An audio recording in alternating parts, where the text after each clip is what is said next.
নির্বাচন বানচাল করতে নতুন ষড়যন্ত্র চলছে বলে অভিযোগ তুলেছেন বিএনপির কেন্দ্রীয় কমিটির সদস্য রুহুল কুদ্দুস তালুকদার দুলু। বৃহস্পতিবার বেলা 11টার দিকে নাটোরে শ্রমিক দিবসের সমাবেশে এ কথা বলেন তিনি।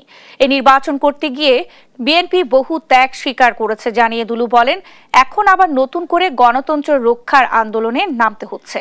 দেশের স্থিতিশীলতা ও গণতন্ত্র বজায় রাখতে জনপ্রতিনিধিত্বশীল সরকারের বিকল্প নেই জানিয়ে শ্রমিকদের ঐক্যবদ্ধ থাকার আহ্বানও জানান তিনি। এর আগে শোভাযাত্রা করে নাটোর জেলা শ্রমিক দল।